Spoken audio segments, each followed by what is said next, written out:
बिस्मिल्लाहिर्रहमानिर्रहीम। आज इस वक्त प्रेस मीट रखने का मकसद ये है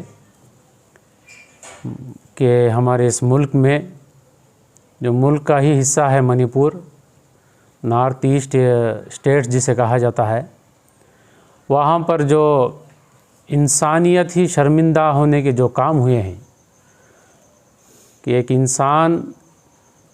इंसान के लफ्ज़ इस्तेमाल करना भी ऐसे कामों पर मुनासिब नहीं लगता।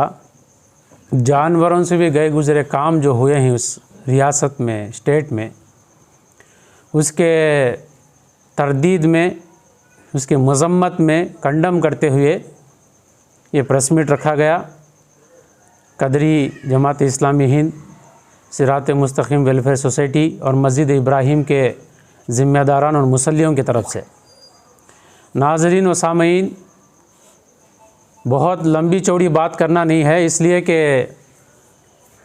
तकरीबन एक महीने से यूट्यूब में, सोशल मीडिया में ये ख़बरें आम हो रही हैं और ये सोशल मीडिया के इस्तेमाल करने वाले हमारे जैसे फॉरवर्ड कर लेते, लाइक कर लेते, शेयर कर लेते, वक्त गुजार रहे हैं। तफसील के बग़ैर मैं इतना कहना चाहता हूँ कि इंसानियत के मेहरबान आखिरी नबी हज़रत मोहम्मद रसूलुल्लाह सल्लल्लाहु अलैहि वसल्लम ने फरमाया, ला यरहमुल्लाह मल्ला यरहमुन्नास। अल्लाह उस पर रहम नहीं करता जो इंसानों पर रहम नहीं करता। एक ही बात है। एक हदीस ये है कि यरहमु मन फिल अर्ज़ यरहमुकुम मन फिस समा। ज़मीन वालों पर तुम रहम खाओ, उनके दुख दर्द में हिस्सा लो, आसमान वाला तुम पर रहम करेगा, तुम्हारे मुसीबतों को हल करेगा। उसके अपोजिट में अल्लाह के नबी सल्लल्लाहु अलैहि वसल्लम ये भी कहा, आपने फरमाया कि जो रहम दिल नहीं रखता उस पर भी रहम नहीं होता।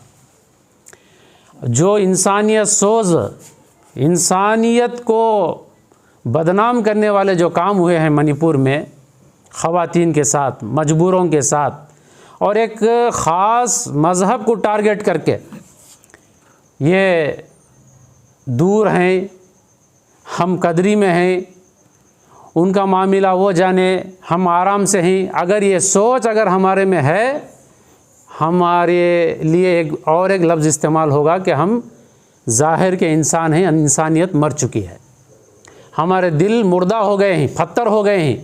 रहम नाम की कोई चीज़ नहीं है।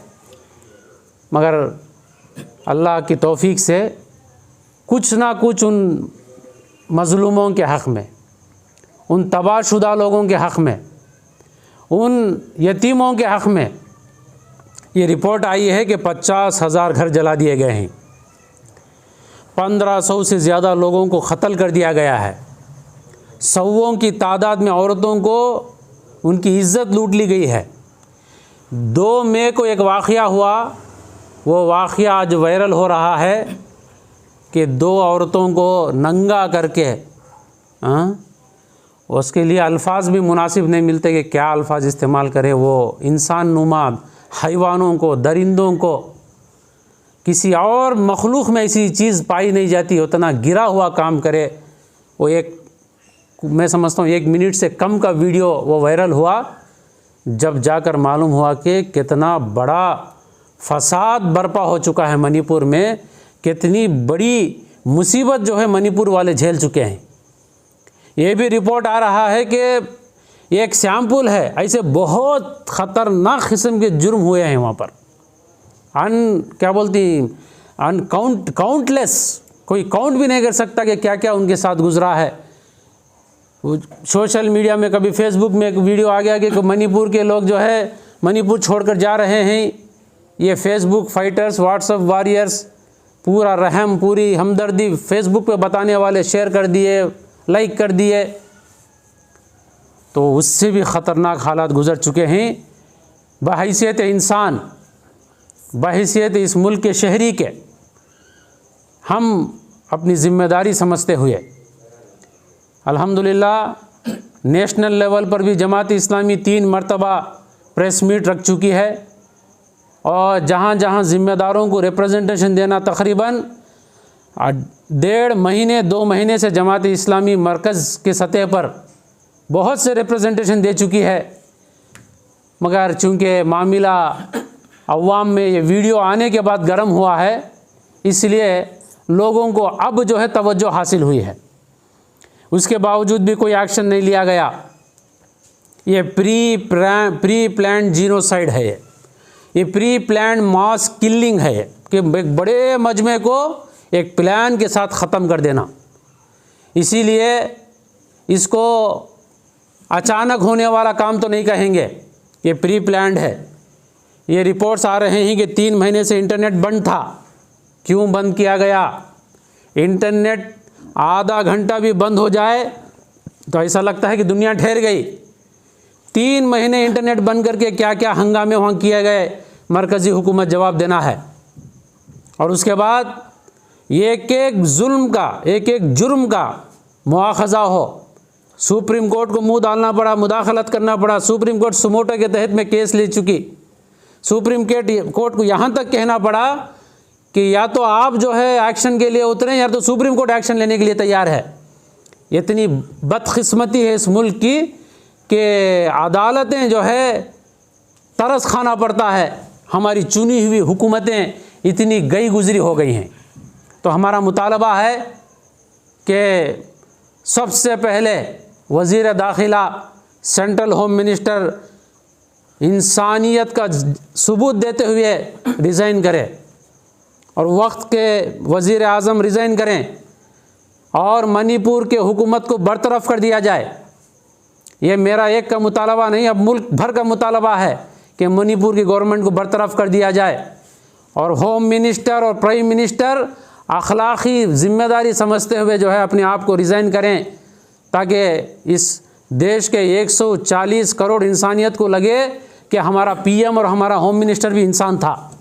और उसके बाद मैं हमारी इस रियासत आंध्र प्रदेश के गवर्निंग जो है रूलिंग पार्टी को, रूलिंग मिनिस्टर्स को और ख़ास करके चीफ मिनिस्टर साहब से इस प्रेस मीट के ज़रिए से मैं ये आवाज़ देता हूँ कि वह आप बहैसियत इंसान के इसको पुरज़ोर अल्फाज में मज़म्मत करें।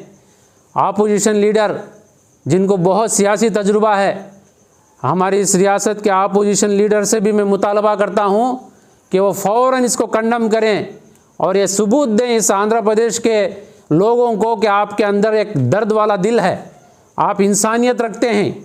अगर आप लोग मज़म्मत नहीं करें, कंडम नहीं करें, तो आपका दूसरा मैसेज आम होगा कि आपके दिलों में इंसानियत का दिल नहीं है। जो भी इस वक्त हमारी इस रियासत में सियासी नुमाइंदगी कर रहे हैं, पॉलिटिकल लीडरशिप मेंटेन कर रहे हैं, इन सब की पहली जिम्मेदारी है कि वो इस ख़तरनाक खेल को फ़ौरन कंडम करें और अपने ऑफिशियल मेथड में सेंट्रल गवर्नमेंट को मैसेज करें कि हम इस तरह की जीनोसाइड्स को, मास किलिंग को, प्री प्लान किलिंग को किसी हाल में कबूल नहीं करेंगे। मैं अवाम से अब ये दरख्वास्त करता हूँ, ये सिलसिला प्री प्लान्ड है। 2020 या 2021 में इंटरनेशनल लेवल पर इंटरनेशनल जीनोसाइड वॉच की तरफ से एक इंफॉर्मेशन दिया गया था कि इस मुल्क में बहुत बड़ा क़त्ल आम होने वाला है। ये मेरी बात नहीं, गूगल में आप जाकर देख सकते हैं कि इंटरनेशनल जीनोसाइड वार्निंग का जो प्लेटफॉर्म है, उस प्लेटफॉर्म में कहा गया कि India is the 8th position for the genocidic condition बोलकर एक डिक्लेरेशन आया था। हम लोगों को पेपर में भी नज़र आया, सोशल मीडिया में भी नज़र आया, मगर हम उसको ऐसा लाइट ले लिए जैसा कोई छींक आगे चले गई। अब उसी का नतीजा है कि पहले जो है 2002 में गुजरात होता है, उसके बाद जो है पहले बाबरी मस्जिद होती है, गुजरात होता है, उसके बाद फिर यूपी में एक हंगामा होता है, दिल्ली में कोरोना के फौरी बाद एक फसाद होता है, अब मणिपुर का नंबर आ गया।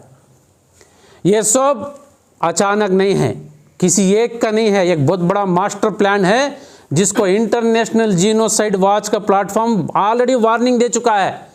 कि मैं अवाम से ये तवज्जो दिलाना चाहता हूँ, कदरी के लोगों से ख़ास करके, इसलिए कि मेरा दायरा कार कदरी है और जहाँ तक भी मेरी बात पहुँचे, आप तमाम अपनी ज़िम्मेदारी को महसूस करें। अगर आपकी बेटियों की इज़्ज़त को बाकी रखना है, आपके घर की औरतों को आप महफूज रखना है, आपके कमाई हुए हलाल कमाई को महफूज रखना है, आपके बच्चों के मुस्तकबिल को महफूज बनाना है। अब जागने का वक्त है, जालिम का हाथ पकड़ने का वक्त है, मुजरिमों को उनका चेहरा काला करने का वक्त है। अगर हम आवाज़ में नहीं उठा सके, दो बातें ज़ुबान से भी नहीं बोल सकें, मेरी बात ख़त्म करने से पहले हज़रत सालेह अलैहिस्सलाम का वाक़या याद दिलाता हूँ। सालेह अलैहिस्सलाम के वाक़या जो कुरान में ज़िक्र है कि जब ऊँटनी को उनके मुतालबे पर पहाड़ में से फोड़कर ऊँटनी बाहर को निकाला गया, मौजज़े के तौर पर अल्लाह ने हुक्म दिया, अब ऊँटनी को कोई नुकसान पहुँचाएगा तो अज़ाब नाजिल होगा। शरीरों ने, शरकशों ने, इंसानियत के नाम पर धब्बा रखने वाले लोगों ने जानबूझकर चौक में भरे बाज़ार में सालेह अलैहिस्सलाम की कौम के वो शरीर, वो गद्दार, वो जालिम, वो मुजरिम ऊँटनी को मार दिए। मारने वाले 4-5 थे, तमाशा देखने वाला पूरा कौम था, पूरी कौम खड़कर तमाशा देख रही थी। मारे 4, मगर अज़ाब आया पूरे कौम पर। यही फार्मूला क़यामत तक के लिए है। कुरान में अल्लाह ताला किसी कहानी के लिए ये वाक़या नहीं बयान करा। अगर जुल्म हो रहा है, हम हाथ से नहीं रोकेंगे, ज़ुबान से नहीं रोकेंगे, अल्लाह ताला की पकड़ आ जाएगी, हमारी दुआएं कबूल नहीं होंगे। लिहाजा आप तमाम जो भी मेरी बात को सुनेंगे, दुआओं के साथ साथ आवाज़ उठाएं, मुत्तहिद होकर आएँ। इंशाअल्लाह अन क़रीब एक ख़वातीन के ज़रिए से एक पीसफुल रैली की भी कोशिश करेंगे। जैसा कि कड़पा में अल्हम्दुलिल्लाह पीर के दिन है, मंडापेट में आज निकल गया हमारे आंध्रा के रियासत में। इंशाअल्लाह क़रीब में हम मशवरे के साथ ऐलान भी करेंगे। मेरी बात अगर मर्द सुन रहे हैं, ख़वातीन को, शॉपिंग को घंटे घंटे बेचने वालों और रस्मों के नाम पर आधा दिन, एक दिन ख़राब करने के लिए गवारा करने वालों, अपने ख़वातीन को 1 घंटे के खातिर तो कम से कम उस दिन आपको निकालना आपके लिए अखलाक़ी फ़रीज़ा है, बल्कि कहता हूँ दीनी फ़रीज़ा है। इस तमाम मुतालबात के साथ मैं अल्लाह से दुआ करता हूँ, अल्लाह ताला इस मुल्क पर रहम फरमाए, ज़ालिमों के तसल्लुत को ख़त्म फरमाए, मुनसिफ़ीन को, अदल करने वालों को, रहम दिल रखने वालों को अल्लाह ताला इस मुल्क पर हुक्मरान बनाए। आमीन वल्हम्दुलिल्लाहि रब्बिल आलमीन।